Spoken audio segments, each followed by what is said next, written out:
Today I'm doing another hypothetical what if video. I did one 2 years ago for the upcoming 20th death anniversary of Selena in 2015, which was Selena month at the time. As I talked about what I thought Selena's career would have been like if she did not pass away. I plan on doing more what ifs for Tupac, Eazy-E, Michael Jackson, etc., but I just didn't have the time to get to it like I wanted to.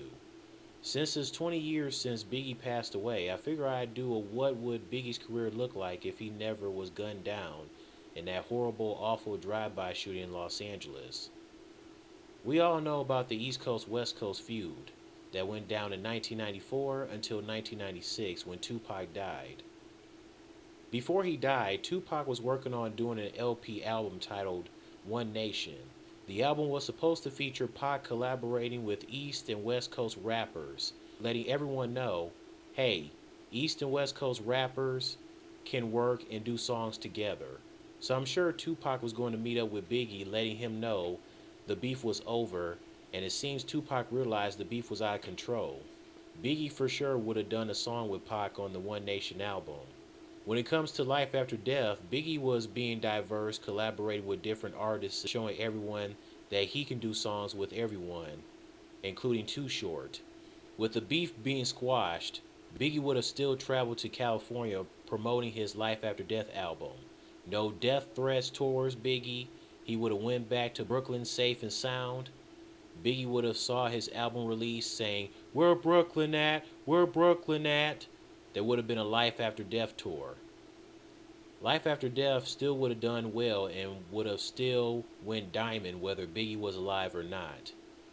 Other songs from the album would have been released as singles, like Notorious Thugs, Going Back to Cali, and possibly The World Is Filled. Effing You Tonight, Notorious Thugs, and Going Back to Cali have been played on the radio, but no music videos for the songs due to Biggie's death.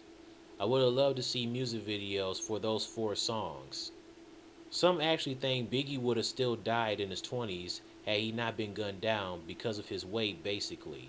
People saying effed up things like he ate too many burgers, or also on Yahoo Answers some ass asked if Biggie bit the head off a chicken at a concert.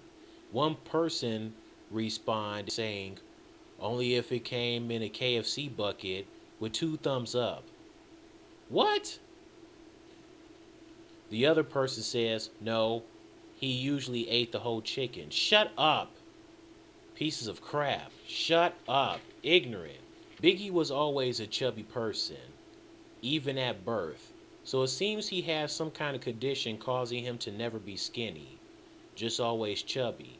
Now when Biggie's autopsy was released in 2012, it stated from a female reporter that when he died, he weighed 395 pounds.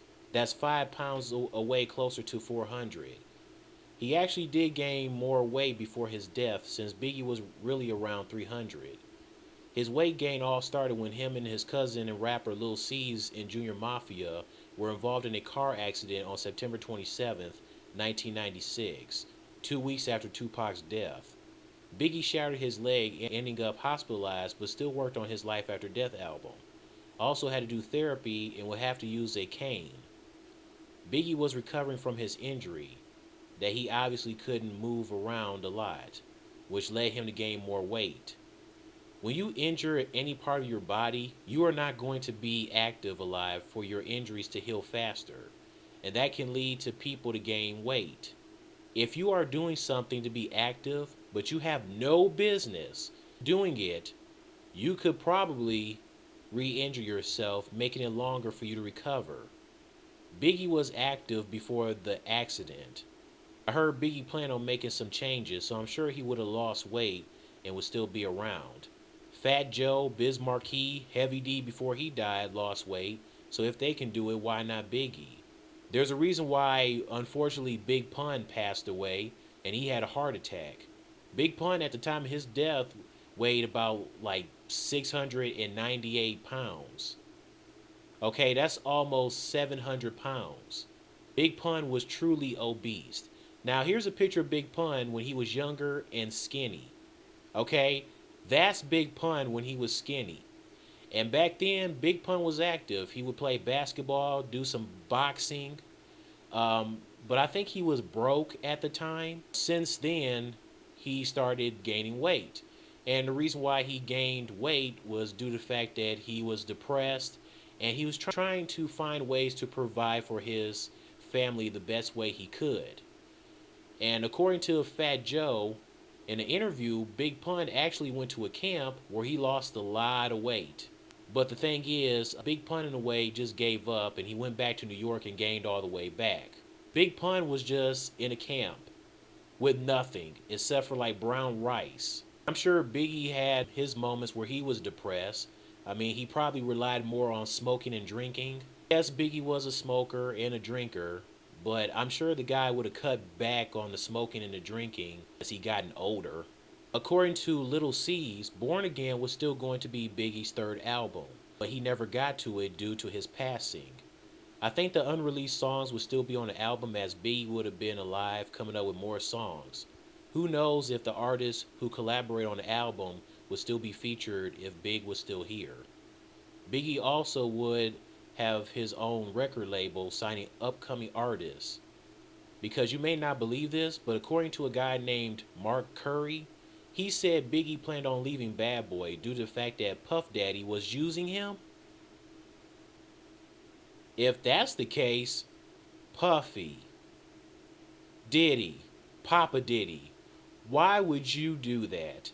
I bet people are very suspicious, wondering if Biggie and Puffy were real friends. That's probably why people think Puffy was behind Biggie's murder. Listen, guys, Puffy didn't murder him regardless, okay? Puffy did not kill Biggie. Does Biggie's killer look like Sean Combs? Now, when it comes to these what-if scenarios, many believe if Biggie, Tupac, Big L, Big Pun, and many more were still around, Lil Wayne, Rick Ross, Tyga, Drake, Young Jock, Gucci Mane, and many more would be working at fast food joints, with our fallen legends running the rap game going into the 2000s. I believe Biggie would have been very successful right now, winning many awards, millions of hits, doing some movies. I think rap would be different and would not be as bad as it truly is today in the mainstream, so I doubt some of these trash rappers would even exist. There will be no Biggie duets, no need for Puffy to do the I'll Be Missing You song tribute, and Puffy's No Way Out album would have been called Hell Up in Harlem. It was called No Way Out because of the emotions Puffy had when Biggie died. No need for a biopic movie, Notorious, that was released 12 years after Biggie's death, or maybe the biopic still would have happened. It would just be about how things were getting started for him. Biggie would have been alive seeing his daughter Tiana and his son Christopher Jr. all grown up. Now the real question is, would Biggie and Faith Evans still be married? Before Biggie's death, they never were divorced, but were separated due to possibly the East and West Coast feud going on and Biggie having affairs with Lil' Kim and Charlie Baltimore. Before Biggie died, Missy Elliott introduced Faith Evans to her second husband, Todd Russell. They dated before and after Biggie's death. Biggie said in a 1997 interview, which would pretty much be his last in LA, that him and Faith separated but were still cool and had love for one another. It looks like they both would have eventually divorced while Biggie would still have his romantic relationships with Lil' Kim and Charlie Baltimore. Would Lil' Kim still get plastic surgery? Honestly, I don't think it would even matter. Lil' Kim possibly would still probably get plastic surgeries. Apparently, Lil' Kim has had past experience where she was with men and men pretty much put her down because they were saying that she wasn't attractive enough. They didn't think she was all that, and they just found her very unattractive, and probably due to her dark-skinnedness, which is pretty messed up. I mean, even Tupac said Lil' Kim was ugly in his Hit 'Em Up song. So it's like, did Tupac really think Lil' Kim was ugly? Or did he deep down thought she was very attractive? He just called her ugly because she was associated with Biggie. And if you're associated with Biggie, when it comes to Tupac, you will be dissed. Biggie had a lot of stuff planned for the future. He was going to have the clothing line 666 by Brooklyn Mint, opened a fast food restaurant called Big Papa's, served in his old neighborhood 24/7. We can't forget about his plan forming the never happened superstar rap group, The Commission, featuring Biggie, Charlie Baltimore, Jay-Z, Lil C's, and Puffy. The Commission is mentioned in the What's Beef song on Life After Death. Biggie as the Black Frank White, Jay-Z as Iceberg Slim. Some film director he brought up Lance Rivera as Uncle Paulie, Lil C's as Leo De Janeiro, Puff Daddy as P. Diddy. Yes, ladies and gentlemen, that is how Sean Combs got the P. Diddy name from Biggie. Combs in 2001 would go from Puff Daddy to P. Diddy.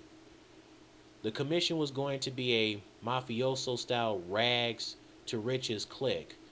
The Commission could have rivaled and be in debate for a better superstar rap group against The Firm. The Firm featuring Nas, AZ, Foxy Brown, Cormega, and then Cormega left and he was replaced by Nature. I'm surprised The Firm only released one album. The group should have released another album. And apparently the Firm's only album, it pretty much had disappointing sales and it had a lot of negative criticism. And Cormega pretty much left because him and Nas had artistic differences.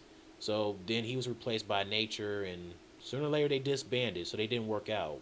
Now, what artists would Biggie have collaborated with? I think he would have collaborated with Nas, Snoop Dogg, since they were friends, and Snoop was friends with Tupac. Obviously, despite the East Coast West Coast feud, I could see them doing a Lottie Dottie type song. I could see Biggie killing it in Snoop Dogg's Lottie Dottie. Both Biggie's Hypnotize and Snoop's Lottie Dottie sample Slick Rick's Lottie Dottie. Every time I hear Snoop Dogg say, "Doggy, doggy, doggy, can't you see? Sometimes your words just hypnotize me, and I just love your jazzy ways. Doggy, dog, your love is here to stay." I always think of Biggie's Hypnotize. Biggie, Biggie, Biggie, can't you see? Sometimes your words just hypnotize me. I think Biggie would collaborate with Fat Joe. Biggie and Method Man would have done more songs together besides doing The What from his Ready to Die album. A Biggie and Redman collabo would have been nice. I think Biggie would have done more songs with R. Kelly, Too Short, Michael Jackson. Since there's two songs with Biggie and Michael Jackson, the other song is Invincible from MJ's Invincible. But the thing is, MJ didn't start work on the album until after Biggie's death. So the verse that you hear in Biggie's MJ, that verse is from the song he did with Shaquille O'Neal, the song You Can't Stop the Rain. So Biggie wasn't alive, unfortunately, do another song with MJ. Biggie and Lil Kim would have done more songs together. I could see Biggie doing a song with Nate Dogg. That would have been a dope collabo. I could definitely see Biggie collaborating with Warren G. I think he and Charlie Baltimore would have done some songs together. Besides in the Commission, he and Jay-Z would have done more songs for sure. I could totally see Biggie and Ice Cube collaborating. How about a We Be Clubbin' remix? I know there is one We Be Clubbin' remix with DMX, but how about We Be Clubbin' Part 3 remix with Biggie? Biggie would have killed it. He would have fit the We Be Clubbin' song. I also think Biggie would have done songs with Cameron, Ashanti, Ludacris, when he had braids and before he became a sellout, working with Justin Bieber, 50 Cent, Outkast, Kanye West. The Kanye before his mother died and before he met his future wife, Kimberly Kardashian. I can see Biggie also collaborating with T.I., Lupe Fiasco, Kendrick Lamar, J. Cole.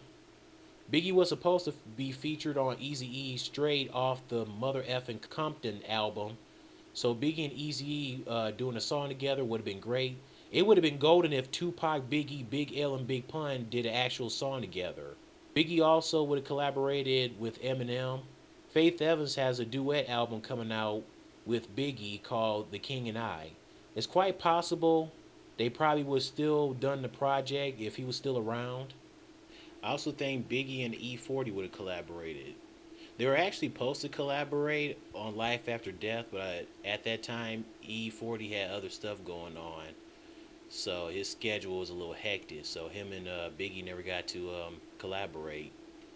Biggie also got his jersey retired at a Brooklyn Nets game, since it's been 20 years since his passing. I think if Biggie was alive, I think he still would have gotten his jersey retired at a Brooklyn Nets game at the Barclays Center. He would definitely be at Brooklyn Nets games hanging out with Jay-Z and Beyonce, and him and Puffy going to those Brooklyn Nets games. I wish he would have been alive right now to be hanging with Jay and the Queen Bee, the Puffy at the Brooklyn Nets games right now. I also don't think Biggie would have fallen off like Snoop Dogg, Busta Rhymes, etc. I mean, not all artists fall apart, so I couldn't see Biggie falling off. Some say Tupac and Biggie would have retired by now. Probably wouldn't be able to change up their styles. So it's possible they both would have retired by the time the 2010s decade arrived. Biggie would probably be a businessman. Biggie would only be 44 going on 45 on May 21st. People wonder if Jay-Z would still be popular if Biggie was still around, as they do the same with Aaliyah and Beyonce. Well, geez, you guys, as if Aaliyah and Biggie were a couple. If Biggie was still alive today, both him and Jay-Z would equally be popular. But I think Biggie would have been bigger and more popular than Jay-Z. I doubt Jay-Z would have been overshadowed or faded away. In the 90s, Jay-Z wasn't well known yet, like he is now. And it took him some time to get where he is today, especially when he released Reasonable Doubt back in 1996. So it took Jay-Z some time. And then people say that Jay-Z tends to bite off Biggie's lyrics. Like he mentioned that I'm a Pimp My Blood part. Well, that part is from Biggie's song The World Is Filled from his Life After Death album. I don't think that's Jay-Z trying to bite off Biggie. I think that's just him keeping Biggie's legacy alive, sending him a shout out. After all, they were friends. Hell, at least he keeping his friend alive. I don't think that's him biting off his lyrics. So anyways, this has been my what would the Notorious B.I.G's career look like if he never died. You know, I wish Biggie was alive right now. I wish he would have been alive to see his children all grown up and doing more songs. And I definitely still wish he was alive doing it for the commission. So hopefully you guys enjoyed. I hope you enjoyed the video. So tell me, what do you think Biggie's career would have looked like if he never passed away? What artists do you think he would have collaborated, especially if Lil Wayne, Drake, Rick Ross, Soulja Boy, etc. didn't exist? How good do you think the commission would have been? Do you think they would have been better than Junior Mafia? Would they have been on the same par as The Firm? Please go ahead and give me your thoughts, your details. All right, see ya.